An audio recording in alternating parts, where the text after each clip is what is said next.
It's very interesting because a lot of us, and someone as a political junkie, the only time I'd seen Stephen A. Smith was on ESPN, right? And so he Hmm. was on Bill Maher a few weeks Yeah, ago, with which was Rokana a a couple weeks huge ago. show because Bill Maher is something that the Democratic Party needs because he calls the liberals on their BS. He's a reliable liberal. Everything from having a stand your ground law against cancel culture to warning people about woke, and he's a very savvy guy. And he had Stephen A. Smith on, and I think he's really struck a nerve. I mean that in a good way with the American people who are looking for a straight talker, for looking for someone who can call people out on a lot of things. But Kurt, I know you just recently wrote a piece on him, so you're probably the most qualified of all of us to talk about it. So I'd love to hear your thoughts. Oh, let me also reveal that I am an avid Stephen A. Smith watcher. I watch First Take on ESPN every day. It's the only show I watch every day in all of Wow. television. Wow. And I can tell Impressive. you that Stephen A. has become the singular most influential voice in sports. This is Mhm. someone who, when he talks about LeBron James pulls him aside, at crypto.com arena, and has a confrontation with him, like he did just the other day, actually. Actually, it was at the Garden, the Madison Square Garden. When Stephen A. Smith talks about you, they pay attention, they listen. Democrats should study the art of storytelling and debate that Stephen A engages in every single day, because there are few who are more effective at weaving in facts, historical context, emotion, provocation, controversy to provoke debate and conversation. Few people are as good at it as Stephen A is. And what we've seen over the last few weeks is Stephen A going outside the ESPN bubble, appearing on News Nation, appearing on Fox News, going on The View and The Tonight Show with very pointed and what I believe are legitimate criticisms about the Democratic Party. Mhm. And when he goes out there and says, "There's nobody out there right now who could out debate me on a presidential debate stage in the Democratic Party." When he goes out there and says, "If you want to talk about me in the 2028 conversation, I endorse that message." The fact that him just going out there talking like that has propelled him into the national conversation as a potential 2028 candidate.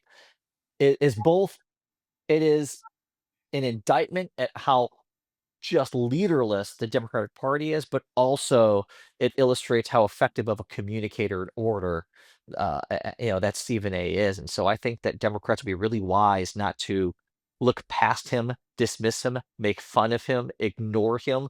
They did that one time before with a character. His name was Donald Yeah. Trump. He's been elected president twice now. Uh, Is Stephen A is that how is it Stephen A? s- yeah, yeah, Okay, I mean, you have to say both. yes. Okay. So is he a true Democrat?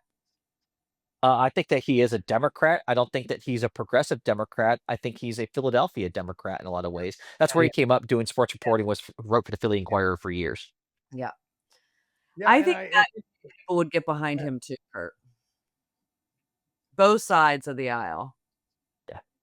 Well, and he's not afraid to call BS when he sees it from either side, which I think is interesting. He is refreshingly authentic.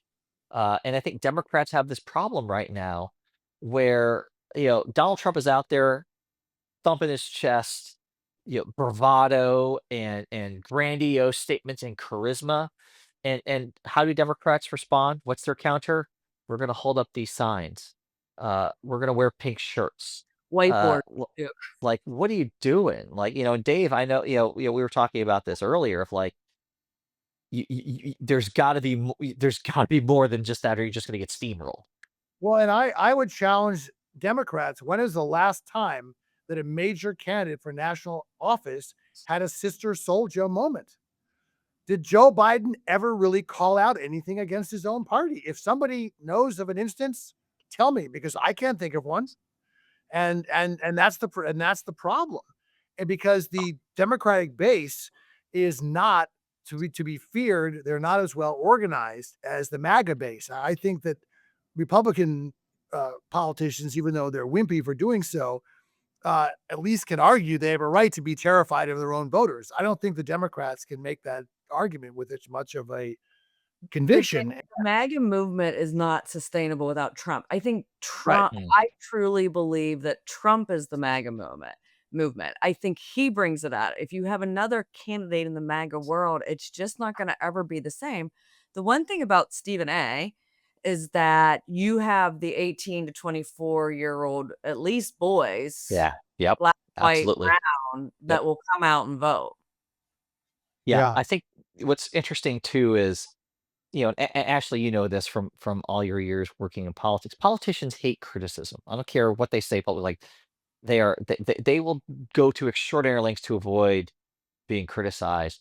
Uh, Stephen A doesn't give a rip. He goes out there every day and provokes those kind of conversations and invites criticism and controversy. And I think that in a political arena right now, someone like that in a Democratic primary, I think so many Democratic voters would feel very much like, oh, he gets it. Like these other guys over here, whether you're, the governor of Maryland and Westmore, whether you're, Gretchen Whitmer in Michigan or Andy Bashir or Pritzker or all these people that are kind of on the quote short list for 2028, uh, they would hear someone like Stephen A and go, "Oh, you talk like I do." Like, and that's what people see in Donald Trump, by the way. That's what Trump's, I feel like, superpower has always been, is that the way he talks about things is exactly how you talk about it with your friends or at the bar or at the kitchen table. Hey, Dave, And the I think number one that thing people Kurt's say gonna is, be on a presidential campaign in a couple years. What do you think? say it again. I think Kurt's gonna be on a presidential campaign in a few years. Yeah, He's a there we go. Well, but it is true. The one thing, even people I know who are not Trump supporters, they say, well, the one thing I really like, he's just not like your typical politician. Mhm. Fortunately, Kamala Harris was like your typical politician in so many ways. Mhm. Let me And just say that if I'm on a presidential campaign in a couple years, my life has taken a completely wrong turn.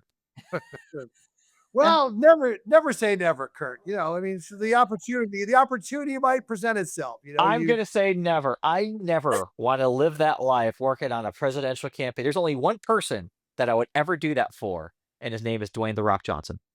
okay.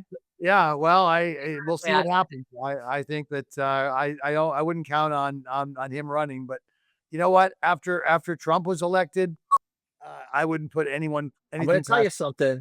The Rock, he did a series that ran on Peacock. It was called Young Rock. It was a biographical, fictional portrayal of his life story, and it starts in the future when he is president of the United States and he is telling his life story backwards. So I'm just saying, he was the people's champ for Oh, WWE. He could be the people's president one day.